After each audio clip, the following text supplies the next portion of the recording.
വിഷ്ണുശാലിനിയുടെ ഇന്നത്തെ എപ്പിസോഡിൽ പെണ്ണുങ്ങളിൽ നിന്നും ഒരു സഹായവും ലഭിക്കില്ല എന്ന് മനസ്സിലാക്കിയ വിഷ്ണുവും അർജുനും രാജീവും കൂടി ഇനി നമ്മൾ മടി പിടിച്ചിരുന്നിട്ട് കാര്യമില്ല, എന്തെങ്കിലും ചെയ്തേ പറ്റൂ എന്നും പറഞ്ഞ് ഒരു പുതിയ ഊർജ്ജത്തോടു കൂടി ജോലികളെല്ലാം ചെയ്യുകയാണ്. തുടർന്ന് ചട്ടുകമെടുത്ത് അത് ഇളക്കുകയും തേങ്ങ ചിരകുകയും ഒക്കെ ജോലികൾ ചെയ്യുകയാണ്. അന്നേരം രാജീവ് പറയുകയാണ്, നമ്മളിങ്ങനെ വെറുതെ ഇരുന്നിട്ട് കാര്യമില്ല, where there is a will there is a way, അത്രേ ഉള്ളൂ എന്ന് പറയുമ്പോൾ അർജുനും അത് ഏറ്റുപിടിക്കുകയാണ്. പക്ഷേ വിഷ്ണുവിന് എന്താണ് പറയുന്നതെന്ന് മനസ്സിലാകുന്നില്ല. അന്നേരം വിഷ്ണു ഒന്നുകൂടി പറയുമ്പോൾ അത് രാജീവ് ഒന്നുകൂടി പറഞ്ഞു കൊടുക്കുന്നുണ്ട്. അന്നേരം സിമ്പിളാണ്, ഇത്രയേ ഉള്ളൂ അളിയാന്നും പറഞ്ഞ് അർജുനും where there is a will there is a way എന്ന് പറഞ്ഞു കൊടുക്കുകയാണ്. അന്നേരം വിഷ്ണു അത് മനസ്സിൽ 1-2 വട്ടം പറഞ്ഞങ്ങ് മനഃപ്പാഠമാക്കുകയാണ്. തുടർന്ന് വീണ്ടും ഇനി ആരുടെയും സഹായം നമുക്ക് വേണ്ട, അത്രേ ഉള്ളൂ എന്നൊക്കെ ഉറക്കനെ വിളിച്ച് പറഞ്ഞിട്ട് ബാക്കി ക്യാരറ്റൊക്കെ പോയിരുന്ന് വിഷ്ണു അരിയുകയാണ്. ഇതേ സമയം ശാരികയ്ക്കും ശാലിനിക്കും പ്രീതിക്കും ഒക്കെ തോന്നുകയാണ്, എന്തോ കുഴപ്പമുണ്ടല്ലോ, പുതിയൊരു ഊർജ്ജം കൈവന്നു, എന്താ ഞാൻ നോക്കട്ടെ എന്നും പറഞ്ഞ്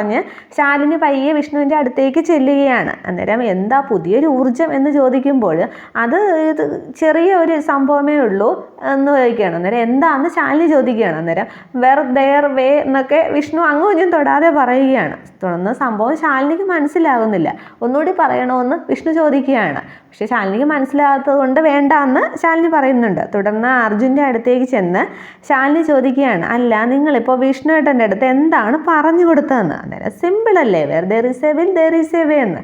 അന്നേരമാണ് വിഷ്ണു പറഞ്ഞ സംഭവം ശാലിനിക്ക് മനസ്സിലാകുന്നത്. തുടർന്ന് ചിരി സഹിക്കാൻ വയ്യാതെ ശാലിനി വിഷ്ണു അരിഞ്ഞുകൊണ്ടിരുന്ന ഒരു ക്യാരറ്റ് എടുത്ത് കഴിക്കുകയാണ്. അന്നേരം കഴിച്ചോ ഞാൻ ഞുറുക്കിയതാണെന്ന് പറയുന്നുണ്ട്. അന്നേരം വിഷ്ണുവിൻ്റെ മുഖത്താകെ കരിയൊക്കെ പറ്റിയിട്ടുണ്ട്. തുടർന്ന് ശാലിനി ചിരിക്കുകയും വേണം, എന്നാലും ആ മുഖഭാവം പെട്ടെന്ന് മാറ്റിയിട്ട് ശാരികയുടെ അടുത്തേക്ക് വരികയാണ്. അന്നേരം എന്താണെന്ന് ചോദിക്കുമ്പോൾ ശാരികയോടും പ്രീതിയോടും മാത്രമായിട്ട് ഇങ്ങനെ രഹസ്യമായിട്ട് ശാലിനി പറയുകയാണ്. അന്നേരം ശാരദാമ്മയ്ക്കൊന്നും മനസ്സിലാവുന്നില്ല, എന്താവുമോ എന്തോ, ഇന്നിന് ഭക്ഷണം കഴിക്കാനൊക്കെ എന്നും പറഞ്ഞ് ശാരദാമ്മ ഇരിക്കുകയാണ്. അതേസമയം അവിടെ തകർത്തങ്ങ് ജോലി നടക്കുകയാണ്. തുടർന്ന് അർജുൻ പതിയെ വിഷ്ണുവിൻ്റെ അടുത്തേക്ക് ചെന്ന് ചോദിക്കുന്നുണ്ട്, അല്ല അളിയനിപ്പോൾ ശാലിനിയുടെ അടുത്ത് എന്താണ് പറഞ്ഞതെന്ന്. അന്നേരം അതെന്താ നിങ്ങൾ പറഞ്ഞു തന്നു തന്നെ ഞാൻ പറഞ്ഞു തന്നു. അന്നേരം എന്താന്ന് അർജുൻ ചോദിക്കുമ്പോൾ വെറ വേ എന്ന് പറയുകയാണ്. തുടർന്ന് അർജുനും ആകെ അങ്ങ് ചിരിക്കുകയാണ്. അന്നേരം എന്താ കുഴപ്പമുണ്ടോ എന്നിങ്ങനെ വിഷ്ണു ചോദിക്കുന്നുണ്ട്. ഒരു കുഴപ്പവും ഇല്ല എന്ന് അർജുൻ അങ്ങ് ചിരി അടക്കി പിടിച്ച് പറയുകയാണ്.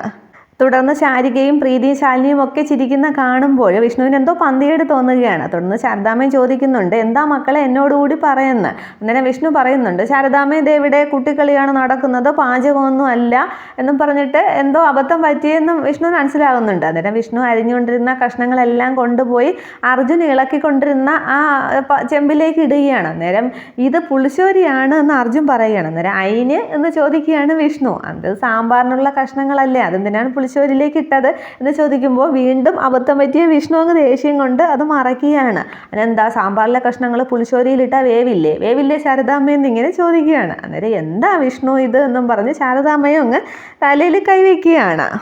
എല്ലാവരും കൂടി എൻ്റെ കോൺസെൻട്രേഷൻ കളയാനായിട്ട് എന്നും പറഞ്ഞ് അർജുൻ്റെ കയ്യിൽ നിന്ന് ചട്ടുകം പിടിച്ചു വാങ്ങി വിഷ്ണു ഇളക്കുകയാണ്. എന്നിട്ട് പറയുന്നുണ്ട്, കോടതിയിൽ ചെന്ന എസ് യുവർ ഓണർ പറയും പോലെയല്ല, ഇത് ഇത്തിരി പാടുപെട്ട ജോലിയാണ്, ഇതിന് നന്നായിട്ട് കോൺസെൻട്രേഷൻ വേണം എന്നൊക്കെ പറഞ്ഞ് തകൃതിയായിട്ട് വിഷ്ണു അതങ്ങ് ഇളക്കുകയാണ്. ഇതേ സമയം അകത്ത് വിഷ്ണുവിൻ്റെ ആ ദേഷ്യഭാവമൊക്കെ കണ്ടിട്ട് രാജീവ് തോണ്ടി വിളിച്ചിട്ട് പറയുകയാണ്, അളിയ എന്തെങ്കിലും പ്രശ്നം ഉണ്ടെങ്കിൽ എന്നോട് ചോദിച്ചാൽ പോരെയെന്ന്. അന്നേരവും വിഷ്ണുവിനങ്ങ് ദേഷ്യം വരികയാണ്, അബദ്ധം പറ്റിയ ആ ഒരു മട്ടിൽ. അതേസമയം എന്നിട്ട് വിഷ്ണു ആ രാജീവിൻ്റെ കഴുത്തിൽ കിടന്ന തോർത്തെടുത്തിട്ടങ്ങ് മൂക്ക് തുടയ്ക്കുന്നുണ്ട്. എന്നിട്ട് പറയുകയാണ്, എന്നോട് കളിച്ചാൽ ഇങ്ങനെ ഇരിക്കുമെന്ന്. ഈ കറക്റ്റ് സമയത്താണ് ശാരദാമ്മയും സത്യഭാമയും സുസ്മിതയും കൂടി അവിടെ വരുന്നത്. അന്നേരം വീടൊക്കെ നോക്കിയിട്ട് അലങ്കരിച്ചിരിക്കുന്നതൊക്കെ നോക്കുന്നുണ്ട്. അന്നേരം സുസ്മിത വിചാരിക്കുകയാണ്, ഇവിടെ ഇപ്പോൾ ഞാൻ എന്ത് ചെയ്യാനാണ്, എന്തെങ്കിലും കിട്ടാതിരിക്കില്ല എന്ന് സുസ്മിത ഇങ്ങനെ മനസ്സിൽ കരുതിക്കൊണ്ടിരിക്കുമ്പോഴാണ് വീട്ടുമുറ്റത്ത് ആരും കാണാതാകുമ്പോൾ വാ നമുക്ക് അങ്ങോട്ട് പോകാമെന്നും പറഞ്ഞ് രണ്ടുപേരും കൂടി ഹോട്ടലിനകത്തേക്ക് കയറുന്നത്. അങ്ങനെ വരുമ്പോൾ സത്യഭാമ കറക്റ്റ് കാണുന്നത് വിഷ്ണുവും രാജീവും എല്ലാവരും കൂടി അടുക്കളയിൽ നിന്ന് ജോലി ചെയ്യുന്നതാണ്. വിഷ്ണുവിനെ മാത്രമാണ് സത്യഭാമ ശ്രദ്ധിക്കുന്നത്. അന്നേരം മുഖത്ത് ആകെ കരി പിടിച്ച് അങ്ങ് വിയർപ്പൊക്കെ ഇങ്ങനെ തുടച്ച് കളഞ്ഞ് അങ്ങ് തീയും പുകയും ഒക്കെ ആയിട്ട് നിൽക്കുകയാണ് വിഷ്ണു. അത് കണ്ടങ്ങ് ആകെ ദേഷ്യം വരികയാണ് ഭാമയ്ക്ക്. എന്നിട്ട് നോക്കുമ്പോൾ ശാരദാമ്മയും ശാലിനിയും ബാക്കി മക്കളും എല്ലാവരും കാലും കയറ്റിയിരുന്ന് അവിടെ ഇരുന്ന് ചിരിച്ച് കാര്യം പറയുകയും ബഹളം വയ്ക്കുകയും ഒക്കെ ചെയ്യുന്നുണ്ട്. തുടർന്ന് സുസ്മിതയും അതിനിടയിലേക്ക് എരികയറ്റുകയാണ്. കണ്ടില്ലേ, ആൻറ്റിയുടെ ആൻറ്റിയുടെ മോനെ ഇവിടെ കുടുംബശ്രീ ഹോട്ടലിലെ അടുക്കളക്കാരനായിട്ട് നിർത്തിക്കുന്നത് കാണാൻ വേണ്ടിയിട്ടാണ് ശാലിനി വന്ന് ക്ഷണിച്ചത് രാമായണ പൂജയ്ക്ക് എന്നും പറഞ്ഞിട്ട് കുടുംബശ്രീയിലെ പുതിയ പാചകക്കാരനെ കണ്ടില്ലേ, പലതവണ ശാരദാമ്മ ആൻറ്റിയുടെ വീട്ടിൽ വന്നപ്പോൾ കണ്ണീരോടെ ഇറങ്ങിപ്പോയതല്ലേ, അന്ന് ചിലപ്പോൾ ശാലിനി ശാരദാമ്മയ്ക്ക് വാക്ക് കൊടുത്തിട്ടുണ്ടാവും ആൻറ്റിയുടെ മകനെ അടുക്കളയിൽ അടിമപ്പണി ചെയ്യിക്കുന്നത് കാണിച്ചു തരാമെന്ന്. അതിന് വേണ്ടിയിട്ടാണ് എന്ന് പറയുമ്പോൾ എല്ലാം കൂടി കേൾക്കുമ്പോൾ ഫാമയ്ക്ക് ആകെ അങ്ങ് ദേഷ്യം വരികയാണ്. തുടർന്ന് ഫാമ ഉച്ചത്തിൽ ശാലിനി എന്നങ്ങ് വിളിക്കുകയാണ്. അന്നേരമാണ് സത്യഭാമയും സുസ്മിതയും എല്ലാവരും ഒരേപോലെ ശ്രദ്ധിക്കുന്നത്.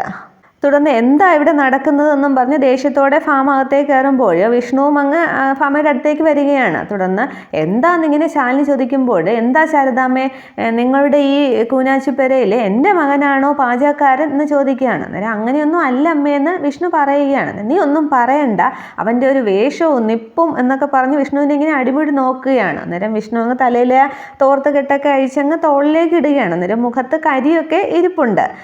അത് കാണുമ്പോഴങ്ങ് സത്യഭാമയ്ക്ക് ദേഷ്യമാണ്. അന്നേരം അങ്ങനെയൊന്നും അല്ല സത്യാമ്മയെന്ന് ശാലിനി പറയാൻ തുടങ്ങുമ്പോൾ, പിന്നെ ഇവിടെ പാചകമല്ലാതെ പുളുങ്കരി പെറുക്കുകയാണോ, അല്ലാതെ എന്താ നടക്കുന്നത് എന്നിങ്ങനെ സുസ്മിത ചോദിക്കുകയാണ്. അന്നേരം ദേഷ്യത്തോടു കൂടി ശാലിനി ഇങ്ങനെ സുസ്മിതയെ നോക്കുകയാണ്. തുടർന്ന് പ്രീതി മുന്നോട്ട് വന്നിട്ട് അമ്മ എനിക്ക് സംസാരിക്കണം എന്ന് പറഞ്ഞ് ഫാമയിലെ കൈ പിടിക്കുകയാണ്. പക്ഷെ കൈയൊക്കെ തട്ടി മാറ്റുന്നുണ്ട്. അന്നേരം നീ എന്ത് സംസാരിക്കാനാണ് ആടിയെന്ന് സുസ്മിത ചോദിക്കുന്നുണ്ട് ദേഷ്യത്തോടു കൂടി. അന്നേരം ഭാമ പറയുന്നുണ്ട്, വേണ്ട സുസ്മിത, അവൾ സംസാരിക്കട്ടെ, എന്നോട് പിണങ്ങി വീട് വിട്ട് ഇറങ്ങി പോകുന്നതല്ലേ, അവൾ പറയട്ടെ എന്ന്. അന്നേരം ഈ തള്ളയ്ക്ക് ഇത് എന്തിൻ്റെ കേടാന്ന് സുസ്മിത മനസ്സിൽ കരുതുകയാണ്.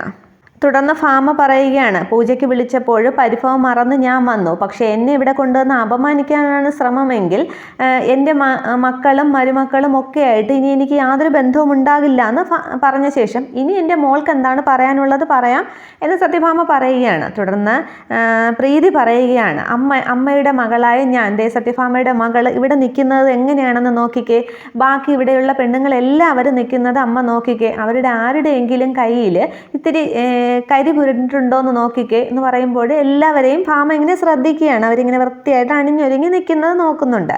തുടർന്ന് പ്രീതി പറയുന്നുണ്ട്, അമ്മയുടെ ആണുങ്ങളെ നോക്കിക്കേ, സത്യഭാമയുടെ മകൻ മാത്രമല്ല, സത്യഭാമയുടെ മരുമകനും പിന്നെ കോളേജ് ലെക്ചറായ രാജീവ് സാറ് വരെ ഉണ്ട് എന്ന് പറയുമ്പോൾ എല്ലാവരെയും നോക്കുന്നുണ്ട്. അന്നേരം എല്ലാവരും ഇങ്ങനെ ചമ്മിയ ഭാവത്തിൽ സത്യഭാമയെ നോക്കുകയാണ്. എന്നിട്ട് പറയുന്നുണ്ട്, സമയം പോകാൻ വേണ്ടി ഇവർക്കൊരു ടാസ്ക് കൊടുത്തതാണ്, വെറുതെ ഒരു ഗെയിം, അല്ലാതെ പിന്നെ വിഷ്ണുവേട്ടൻ ജോലി ചെയ്യുന്നത് നോക്കി ശാലിനിയും, അർജുനേട്ടൻ ജോലി ചെയ്യുന്നത് നോക്കി ഞാനും, പിന്നെ രാജീവ് സാറിനെ ജോലി ചെയ്യിക്കുന്നത് നോക്കി ശാരികയും ഇവിടെ നിൽക്കുമോ, അമ്മയൊന്നും മനസ്സിലാക്കമ്മയെന്ന് പറയുമ്പോഴാണ് സത്യഭാമയ്ക്ക് കാര്യത്തിൻ്റെ ഗൗരവം മനസ്സിലാക്കുന്നുണ്ട്.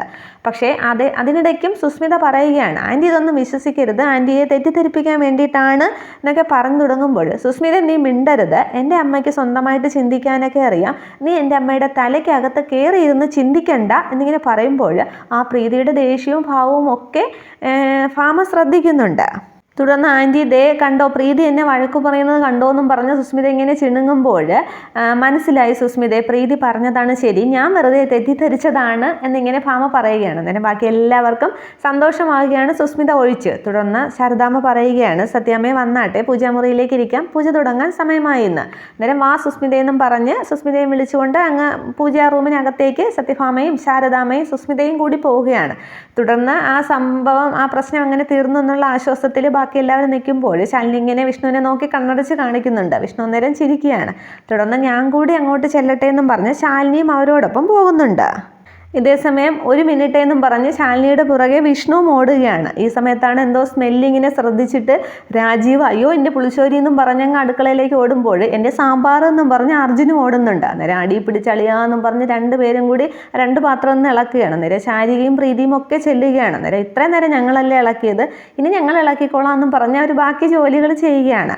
തുടർന്ന് ശാലിനിയുടെ പുറകെ പോയ വിഷ്ണു ചെല്ലുകയാണ്. അതേ 1 മിനിറ്റ് വേറിൻ്റെ എന്തോ ഒരു കാര്യം പറഞ്ഞല്ലോ, അതെന്തുവാന്ന് ചോദിക്കുകയാണ്. അന്നേരം എൻ്റെ പൊന്നു വിഷ്ണുവേട്ടാ, അത് വേറൊന്നുമല്ല, അത് ഇംഗ്ലീഷിലൊരു പഴഞ്ചൊല്ലാണ്, where there is a will there is a way എന്ന് വെച്ചാലെന്ന് അന്നേരം വിഷ്ണു ചോദിക്കുകയാണ്. അന്നേരം മനസ്സ് വെച്ചാൽ മാർഗവും മുന്നിൽ തെളിയും, അത്രയേ ഉള്ളൂ എന്ന് പറഞ്ഞിട്ട് വിഷ്ണുവിനെ ഒന്ന് അടിമുടി നോക്കിയിട്ട് പെട്ടെന്ന് പോയി ഈ മുഷിഞ്ഞ വേഷമൊന്ന് മാറ്റിയിട്ട് വാ, പാചകക്കാരനാണ് എന്ന് സത്യാമ്മ തെറ്റിദ്ധരിച്ചതിൽ ഒരു കുഴപ്പവുമില്ല എന്ന് പറയുമ്പോൾ വിഷ്ണു പെട്ടെന്ന് ചിരിച്ചിട്ട് പിന്നീടാണ് വിഷ്ണുവിനെ തന്നെ കളിയാക്കിയതാണ് എന്ന് മനസ്സിലാകുന്നത്. എങ്കിൽ വേഷം മാറിയേക്കാം എന്ന് പറഞ്ഞ് വിഷ്ണു അങ്ങ് പോവുകയാണ്. തുടർന്ന് പൂജ ആരംഭിക്കുകയാണ്. തിരുമേനിയൊക്കെ എത്തിയിട്ടുണ്ട്. എല്ലാവരും കുളിച്ച് റെഡിയായി വൃത്തിയായിട്ട് വന്ന് നിൽക്കുകയാണ്. അന്നേരം അർജുനും പ്രീതിയും കൂടി ഒന്നിച്ച് നിൽക്കുന്നത് നോക്കിയിട്ട് സത്യഭാമയ്ക്ക് അത് അത്രയ്ക്ക് അങ്ങോട്ട് രസിക്കുന്നില്ല. ഇതേസമയം രാഘവൻ നായർ പ്രീതിയെ ഫോൺ ചെയ്യുകയാണ്. അന്നേരം ആ പൂജയിൽ നിൽക്കുമ്പോൾ പ്രീതിയുടെ ഫോൺ ബെല്ല് എല്ലാവരും ശ്രദ്ധിക്കുന്നുണ്ട്. അന്നേരം ആരാന്നിങ്ങനെ അർജുൻ ചോദിക്കുമ്പോൾ അച്ഛനാന്ന് പറയുകയാണ്. തുടർന്ന് പോയി സംസാരിച്ചിട്ട് വാന്ന് പറയുമ്പോൾ പ്രീതി ഫോണുമായിട്ട് മുറ്റത്തേക്ക് ഇറങ്ങുന്നുണ്ട്. അന്നേരം ഇത് സുസ്മിതയും ശാലിനിയും വിഷ്ണുവും ഒക്കെ ശ്രദ്ധിക്കുന്നുണ്ട്. തുടർന്ന് പ്രീതി ഫോണുമായിട്ട് മുറ്റത്തേക്ക് ഇറങ്ങുന്ന ആ സമയത്ത് തന്നെ ആ ഹേമലതയുടെ ആൾക്കാർ അവിടെ ലൈറ്റൊക്കെ ഇടുകയാണ്. തുടർന്ന് ഒരാൾ പറയുന്നുണ്ട് അവളെ ഒറ്റയ്ക്ക് കിട്ടിയാൽ തൂക്കിക്കൊള്ളണമെന്ന്. ഈ സമയത്താണ് പ്രീതി പുറത്തേക്ക് വരുന്നത്. അന്നേരം പ്രീതി ഇങ്ങനെ ഫോണിൽ എന്താ അച്ഛാന്ന് ചോദിക്കുമ്പോൾ ഭാമ അവിടത്തേക്ക് വന്നില്ലേ, കൂടെ സുസ്മിതയും ഇല്ലേ, അവൾ എന്തെങ്കിലും പ്രശ്നങ്ങളൊക്കെ ഉണ്ടാക്കാതെ നോക്കണം, രോഹിതുമായിട്ടുള്ള കല്യാണം ഉറപ്പിച്ച ശേഷം അവൾ ആകെ ഹാലിളകി നിൽക്കുകയാണ് എന്നൊക്കെ രാഘവൻ നായർ പറയുമ്പോൾ അവൾ വേണ്ടത്ര പ്രശ്നം ഇപ്പം തന്നെ ഉണ്ടാക്കി കഴിഞ്ഞു എന്നൊക്കെ പ്രീതി ഇങ്ങനെ തിരിച്ച് പറഞ്ഞുകൊണ്ടിരിക്കുന്ന സമയത്താണ് ഈ ഹേമലതയുടെ ആൾക്കാർ കാണുന്നുണ്ട്. അവരുടെ തൊട്ടടുത്ത് നിന്ന് തന്നെയാണ് പ്രീതി സംസാരിക്കുന്നത്. തുടർന്ന് ഒരാൾ പോക്കറ്റിൽ നിന്നും തുണി എടുക്കുമ്പോൾ ക്ലോറോഫോമും എടുത്ത് ആ തുണിയിലേക്ക് വയ്ക്കുകയാണ്. തുടർന്ന് പ്രീതിയുടെ മുഖത്തേക്ക് പിടിപ്പിക്കാനായിട്ട് പ്രീതിയുടെ അടുത്തേക്ക് ചെല്ലുന്നുണ്ട്. ഈ സമയത്ത് പ്രീതിയെ കാണാഞ്ഞിട്ട് വിഷ്ണു ഞാനൊന്ന് പോയി നോക്കിയിട്ട് ഇപ്പോൾ വരാമെന്നും പറഞ്ഞ് ശാലിനിയോട് പറഞ്ഞിട്ട് വിഷ്ണു പുറത്തേക്ക് ഇറങ്ങുന്നുണ്ട്. ഈ സമയത്ത് പ്രീതിയുടെ അടുത്തവർ എത്തുമ്പോഴേക്കും വിഷ്ണു അങ്ങ് ഇറങ്ങി വരികയാണ്. അന്നേരം അവർ പെട്ടെന്നങ്ങ് മാറുകയാണ്. അന്നേരം എന്താ മോളെ ചോദിക്കുമ്പോൾ അച്ഛനായിരുന്നു എന്ന് പറഞ്ഞ് ഞാൻ അകത്തേക്ക് പോട്ടെ എന്നും പറഞ്ഞ് പ്രീതി അങ്ങ് അകത്തേക്ക് പോവുകയാണ്. ഇതേസമയം വിഷ്ണു അവരെ സംശയത്തോടു കൂടിയാണ് ആ രണ്ടുപേരെ നോക്കുന്നത്. എന്നിട്ട് ഇതുവരെ കഴിഞ്ഞില്ലേ എന്ന് ചോദിക്കുകയാണ്. അന്നേരം വീട് മൊത്തം അലങ്കരിക്കണ്ടേ എന്നവർ പറയുന്നുണ്ട്. അന്നേരം സന്ധ്യ ആകുമ്പോഴെങ്കിലും കഴിയണം എന്ന് പറയുകയാണ്. അന്നേരം അതൊക്കെ തീർത്തോളാന്ന് അവർ പറയുന്നുണ്ട്. തുടർന്ന് വിഷ്ണു അങ്ങ് മുന്നോട്ട് നടന്നിട്ട് അതെ ഒരു കാര്യം എന്നിങ്ങനെ പറയുമ്പോൾ അവർ പെട്ടെന്ന് പേടിക്കുകയാണ്. അന്നേരം അല്ല ഭക്ഷണം കഴിക്കാറാകുമ്പോൾ കഴിക്കണം എന്ന് പറയുകയാണ്. എന്നിട്ട് ശരി സാറെന്ന് പറഞ്ഞിട്ട് അവരങ്ങ് തിരിയുന്നുമുണ്ട്. വിഷ്ണു അങ്ങ് അകത്തേക്ക് കയറുന്നുമുണ്ട്. അന്നേരം അതിൽ ഒരാൾ ആ വിഷ്ണുവിനെ പേടിയുള്ള ഒരാൾ പറയുന്നുണ്ട് നമ്മുടെ പണി എങ്ങനെ നടക്കും, അവൻ നമ്മളെക്കാൾ വലിയ ഗുണ്ടയാണ്, അവന് സംശയം തോന്നിക്കാണുമോ എന്നൊക്കെ. അന്നേരം നമുക്കുള്ള അവസരം വരും എന്ന് സമാധാനിക്കുക എന്ന് പറഞ്ഞ് മറ്റേ ആൾ പറയുന്നുണ്ട്. തുടർന്ന് വിഷ്ണുവും പ്രീതിയും ഒക്കെ അകത്തേക്ക് വരുന്നുണ്ട്. അന്നേരം തിരുമേനി പറയുന്നുണ്ട് മുഖ്യ പൂജയ്ക്ക് മുമ്പ് കണ്ട ലക്ഷണങ്ങൾ വെച്ച് കാര്യങ്ങൾ പറഞ്ഞോട്ടെ എന്ന്. അന്നേരം ശരദമ്മ പറയുന്നുണ്ട് പറയണം തിരുമേനി, പൂജാവേളയിൽ കണിമംഗലം തിരുമേനിക്ക് ജ്ഞാനദൃഷ്ടി തെളിയും എന്നാണ് കേട്ടിട്ടുള്ളത്, പറയുന്ന കാര്യങ്ങൾ അച്ചിട്ടമാണെന്നും കേട്ടിട്ടുണ്ട്, തിരുമേനി പറയണം എന്ന് പറയുകയാണ്. തുടർന്ന് തിരുമേനി പറയുകയാണ് ഈ 3 ദമ്പതികൾക്കും സീതാരാമന്മാരെ പോലെ ശ്രേഷ്ഠ ദാമ്പത്യമാണ് വിധിച്ചിട്ടുള്ളതെന്ന്. അന്നേരം അത് കേൾക്കുമ്പോൾ എല്ലാവർക്കും സന്തോഷമാകുകയാണ്. പിന്നീട് തിരുമേനി പറയുകയാണ് ഏത് ശൂർപ്പണക വിചാരിച്ചാലും ഇവരെ തമ്മിൽ പിരിക്കാനായിട്ട് സാധിക്കില്ല, മൂക്കും മറ്റ് അവയവങ്ങൾക്കും ഭംഗം വരുമെന്ന് മാത്രം എന്ന് പറയുമ്പോൾ സുസ്മിത പറയുകയാണ് ഓ പിന്നെ ഇയാൾ പറയുന്ന പോലെ അങ്ങ് നടക്കുകയല്ലേ എന്നും പറഞ്ഞ് സുസ്മിത അങ്ങ് പുച്ഛഭാവത്തിൽ നിൽക്കുകയാണ്. തുടർന്ന് ബാക്കിയും കൂടി പറയാമല്ലോ എന്ന് തിരുമേനി ചോദിക്കുകയാണ്. അന്നേരം പറയാമെന്ന് ശാരദാമ്മ പറയുമ്പോൾ ഇതിൽ ഒരു ദമ്പതിമാർക്ക് വിരഹദുഃഖം അനുഭവിക്കാനായിട്ട് സാധ്യതയുണ്ട്, ഭാര്യ മരണത്തിൻ്റെ വക്ക് വരെ എത്തും, ശേഷം പറയാൻ പറ്റില്ല എന്നിങ്ങനെ പറയുമ്പോൾ എല്ലാവരും അങ്ങ് പരിഭ്രമിച്ച് നിൽക്കുകയാണ്.